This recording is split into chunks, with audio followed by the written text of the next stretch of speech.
Hello, ladies and gentlemen. It's a Ukrainian talk show on POT TV. My name is Sasha Star, and our guest today is incomparable Dr. Jonathan Lockwood. Welcome to the show. Well, it's good to know that I've graduated to being incomparable now. So that's great. Glad to be here. Yes, it's about time. Sorry, I didn't do it earlier.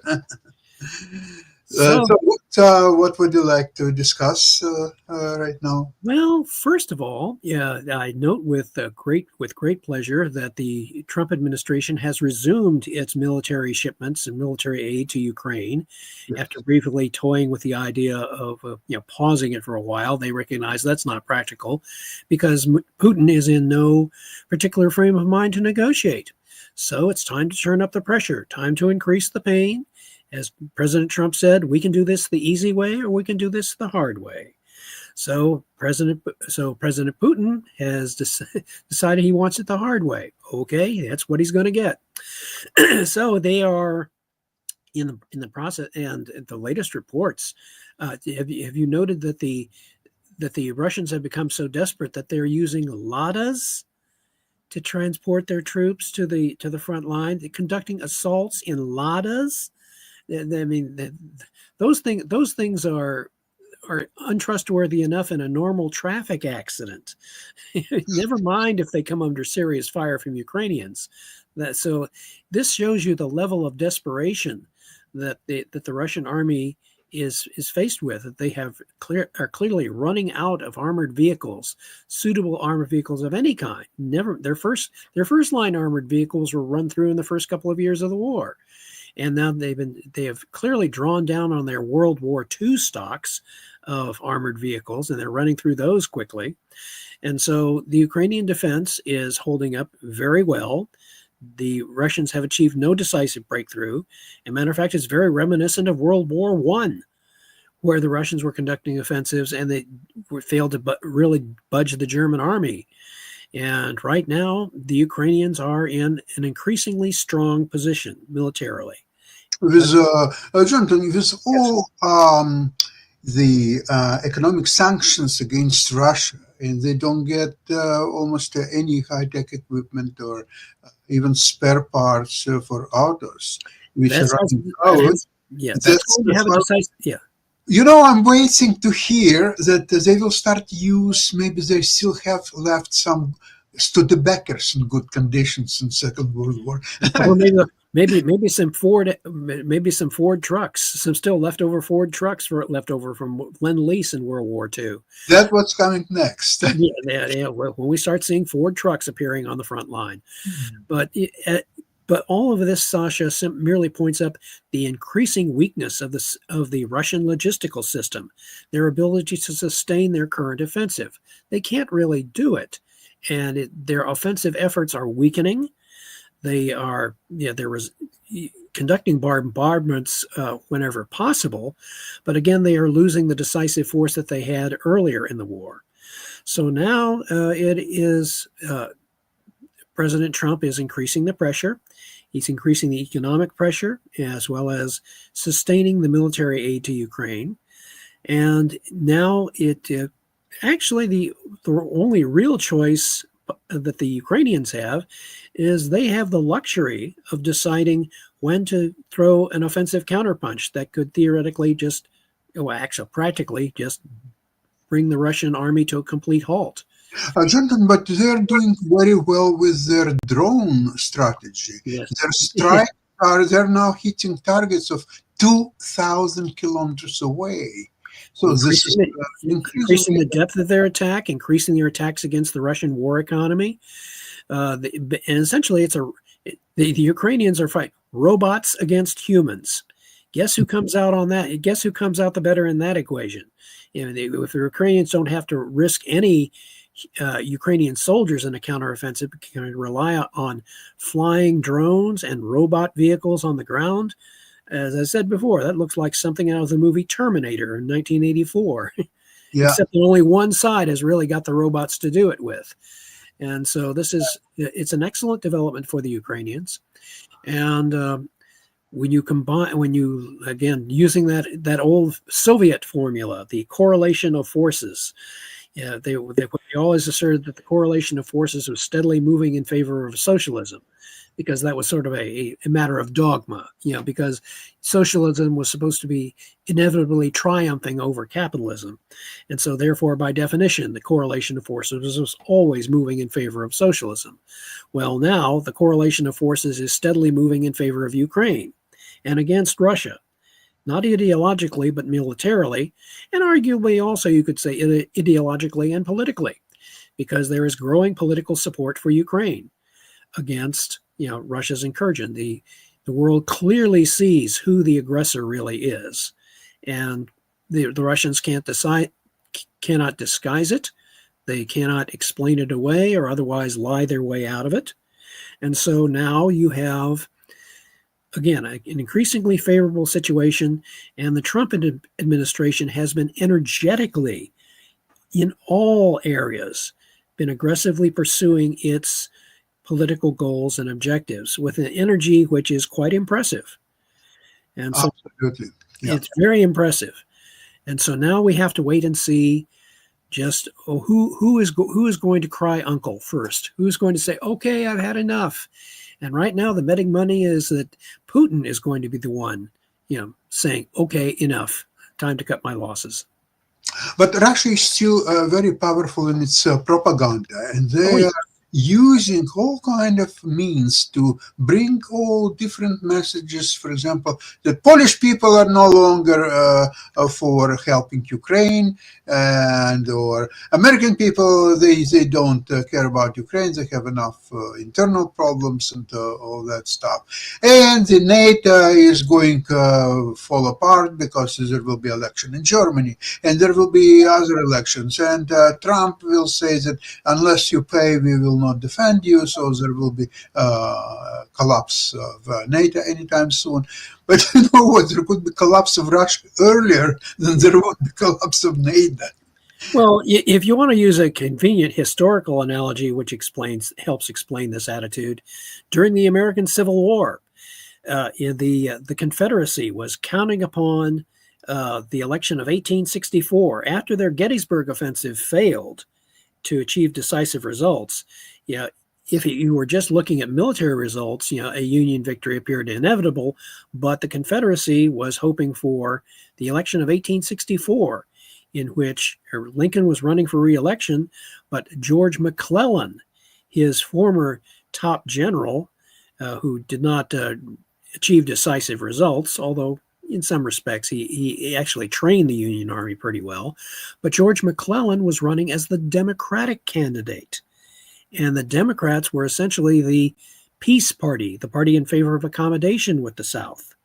And so they were hoping that George McClellan would be able to win a victory against Lincoln in 1864.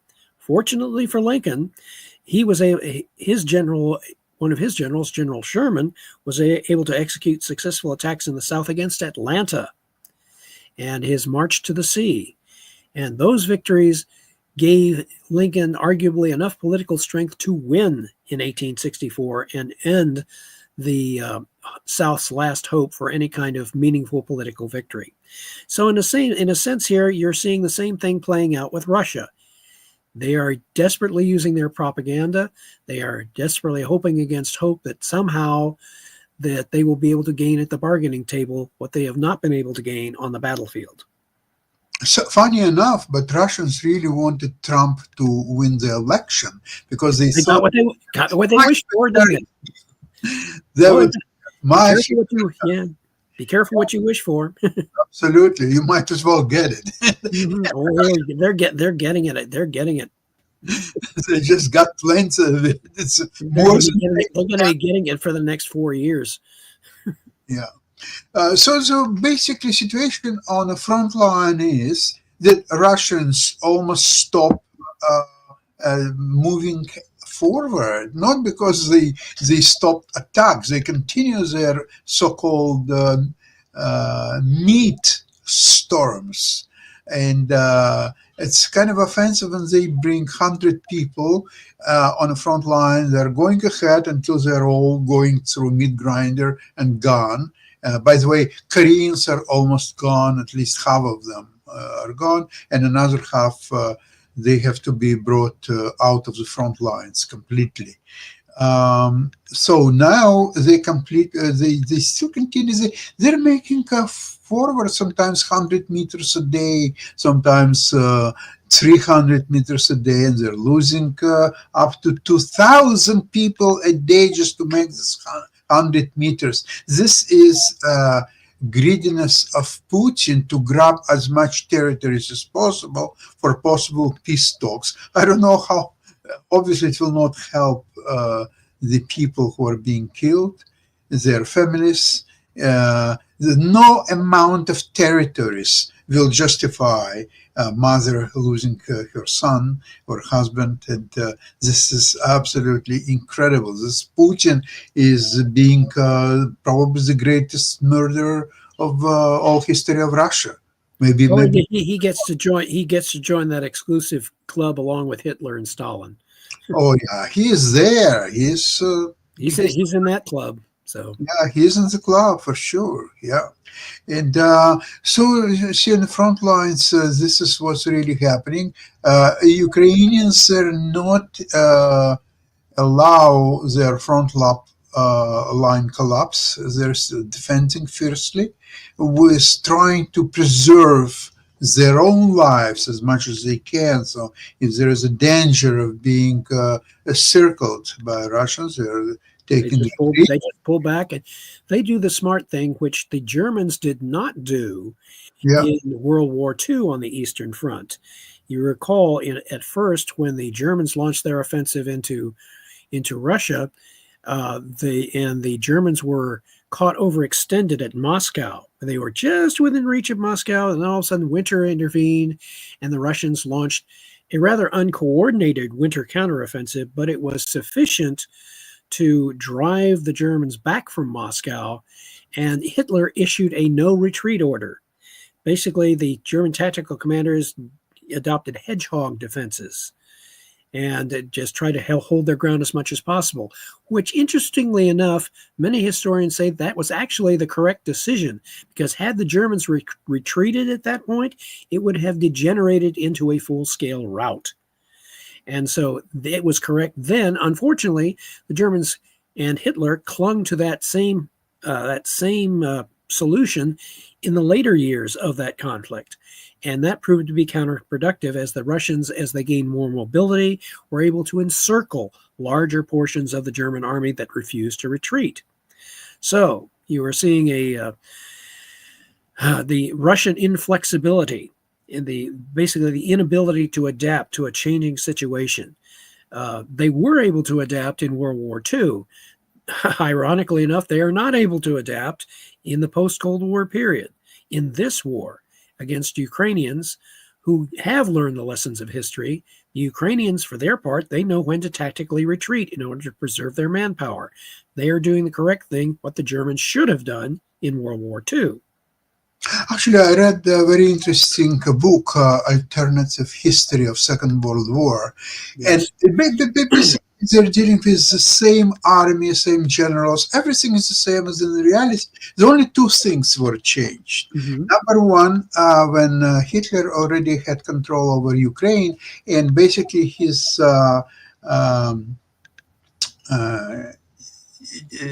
their command was near Vinnytsia. It's a city in Ukraine. And there was one episode, I think it was August 1941, when Hitler was flying on a very small plane. It was just himself and a pilot. I think they were flying somewhere back to Germany for some reason, or maybe closer somewhere, but I don't remember that. But what's interesting is that there was an attack on this plane.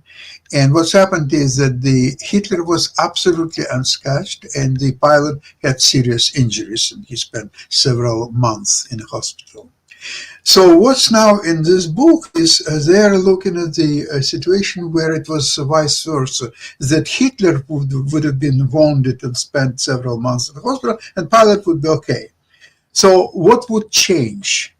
The change was extremely favorable for Germany, because while Guderian was in favor of going full speed ahead on Moscow and take Moscow and forget about all other directions. What Hitler wanted to attack Leningrad and Kiev and other places. Guderian wanted only one goal, to take over the Moscow. That would have split the Russian railway system in two, divided the front in two, and deprived them of a key railway hub. That's a huge difference between Napoleon's war, when Moscow was just one giant village, and not even a capital. The capital was Leningrad or St. Petersburg, and so that's a huge difference. So if Guderian would be successful and take over Moscow, the same book tells that at the end of the day, Russia would still win, but it would happen not in 1945, but I think 1947. And another little change was that Germany and Italy would take over Malta. And that would very seriously adjust all theater in North Africa, and it also would change a lot in the Second World War. Well, there's a lot to be said for that, because Malta was a critical base for the British in interfering with the Axis supply efforts to North Africa. They had done an airborne assault against Crete, which was kind of an expensive victory. And after Crete, Hitler was unwilling to use his airborne forces to try taking any other objectives, such as Malta. But if they had gone for Malta first and succeeded in taking that, then that would have effectively cut the supply lines, well, actually secured the Axis supply lines to North Africa, and enabled the Axis to take over North Africa, and by extension the Middle East, and that would have been very decisive. Yeah, it was would be, from military point of view, was very difficult. It's quite an undertaking at that time to take over Malta, because it was well guarded, and Germany decided that after all, Malta is a Malta, so let British control it, as long as they could control access to Malta from the sea. The Germans still would be okay. But again, in that book, it's very, very easily proven that the outcome of this African war would be very different. And still, at the end of the day, sometimes by 1947, allies would... What it would have meant, Sasha, is that it would have meant strategically that you have to remember, the atomic bomb was originally intended for use against Germany. Yeah, that's right. It was oddly enough, Germany surrendered quickly enough. It was defeated quickly enough that the only viable target remaining for the atomic bomb was Japan. So in this book, the extension of that book is that the atomic bomb could have and would have been used on Germany. If Germany would fight continuously, at least until August, because the first test of the bomb was in New Mexico by July for sure. Yeah. Mid-July 45, when Germany was already out of the war, which was very good for them. Yes. Although some people say that the strikes of Allied forces on Dresden Hamburg were just as devastating as nuclear war. Yes, the casualties were quite comparable. It was the shock effect, the sheer shock effect of an atomic bomb being dropped on Hiroshima and Nagasaki that shocked the Japanese into surrender, and avoided a very expensive ground invasion in Operations Olympic and Coronet, which would have resulted in an estimated 1 million American casualties, and an even larger number of casualties for the Japanese. So there is a whole lot of there. Historical alternatives are very fascinating to analyze, because it shows you how different decisions and how the hinge of history turns on some very key events. Absolutely, yeah. If Japanese would have known, they would resign same day as Germany, and they could They would do have spared. They would, if they had known of the potential of the atomic bomb. Yeah. absolutely. And now, interestingly enough, that as much as we hear the noise from Putin, one day he wants peace, another day that he rejects U.S. American proposals and he wants to fight. I don't know what he's waiting for. What's interesting thing is that Ukraine doesn't make any noises about this either peace or war. They're just continuing to destroy Russian targets as much as 2,000 kilometers away. They don't want to disturb the equation. They know that President Trump is firmly on their side. They know that NATO is firmly on their side for the most part. I mean, there are a couple of rogue members, but in any case, for the most part, the strategic equation favors Ukraine. So now all that Ukraine has to do is hold on in there, maintain their defense. And if their military leaders and political leaders both perceive that there is an opportunity to throw a decisive offensive counterpunch, which will throw the Russians completely off balance and compel them to the peace table, because they must be compelled by military defeat.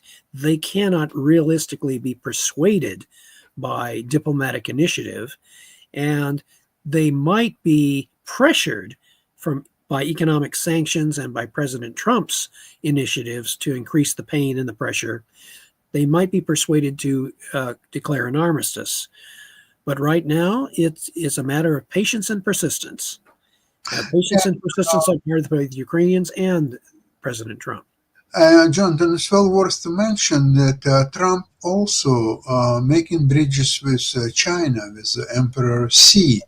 And apparently, the China is also getting a little bit frustrated with Russia continued war because China doesn't benefit from it. Exactly. In fact, I think exactly opposite could happen very soon. There is talks about maybe even upcoming visit of Trump to China, and they have a lot of things to discuss with the tariffs and everything else. But Russia is probably will be number one point of discussion because that war doesn't need China. U.S. doesn't need this war. European Union doesn't need this war. Never mind, Ukraine doesn't need this war. So it's just almost all free world doesn't really need this war, period. So it must be stopped. And there are different scenarios. I remember I heard one quite interesting podcast, and two very capable commentators. They were discussing this armistice that will happen, that both sides will stop shooting. And one asked another one, have you ever participated in these negotiations as to stop shooting? How is it done, actually? And another one says, no, sorry, I never done that, so I really don't know how it's going to happen.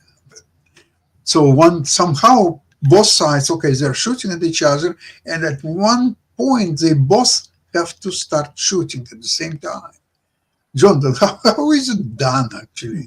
Now, interesting enough, there is a very interesting historical analogy that illustrates this. World War I armistice. It was agreed that that firing would cease at 11 a.m., precisely at 11 a.m. on November 11th. That would be the official ceasefire that ends the war, that ends the shooting.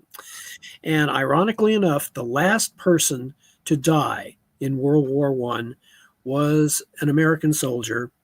And at 10:59, against the orders of his sergeant, he charged single-handedly with a bayonet a German machine gun nest. The Germans were aware of the armistice that was about to take place in 1 minute, and they tried waving him off. They tried to say, yeah, don't, we're about to cease fire. But he kept on charging with his bayonet, and he was shot down. But bayonet is not a fire. So he wouldn't violate the order if he would continue to fight with bayonet. Yeah. So he wasn't firing, but he continued charging, and he was the last soldier to die in World War I because then the guns all fell silent. And But so, yes, it can be done, but it is very difficult. It has to be well orchestrated, and both sides have to recognize that there are penalties for violating the armistice. John, but remember, Go ahead. that what happened 110 years ago when there were still gentlemen on both sides. They weren't fighting like gentlemen by the time of the armistice. No, Yeah. they were killing each other by the hundreds of thousands. But at least they were abiding the Yes. agreement. Now, today, I'm not so sure that Russians even could handle this. Even if it would be an agreement, there could be one rogue general or officer that would continue fighting because he would believe that first of all, they could believe that this agreement is illegal. And this is Russians are betraying their homeland, and they will defend their homeland, and therefore continue fighting. If you remember, there were certain German troops during Second World War, after already Germany surrendered, they were still fighting near Prague in Czechoslovakia. Yes. And say another week or even a little bit more. So some strange things may happen, but at least let's get to the agreement. And Putin, it's very foolish strategy of him to resisting this agreement and keep killing his own people by a couple of thousand a day. That's really inexcusable, because now, you see, before Trump, okay, so he could believe that he could continue this war, that Ukraine eventually they will run out of resources or something. I don't know what today motivates Putin to continue. I really don't. It's inexcusable, and it infuriates everybody. Yeah. The last acts of a desperate man. What can you say? Yeah, but there is a price to pay for that. The Russian people are paying the price, and the Putin, at the end of the day, he will be paying the price too, because his own people will eventually, maybe even his generals, ask him, so Vladimir Vladimirovich, so what's happened? We fought it for 3 years, we got million people killed and maimed, and what did we achieve? That we got another little village in Ukraine by losing 10,000 people, or we got a little bit past, say, 100 meters of the road from Donetsk to Dnipro, and what are we gaining out of it? What is the goal? It's very hard to say. Well, the German generals tried to end World War II in July by attempting to assassinate Hitler. It failed, but again, there is the possibility of history repeating itself in a different way this time. So, absolutely. Yeah. Well, Jonathan, I first of all appreciate your time and your expertise. Thank you very much for today's program, and we will see you again on Friday, same place, same time. And Ivan promised to join us on Friday. He couldn't do it today, unfortunately. In a fighting country. Well, he has. You got to remember, he's in Kiev. He has more distractions than we do. Yes, he did. He does, absolutely. So on this note, we would like to end today's show, and looking forward to seeing you and everybody else on Friday. Have a great time before Friday, and we'll see you then. Thank you very much. Bye-bye.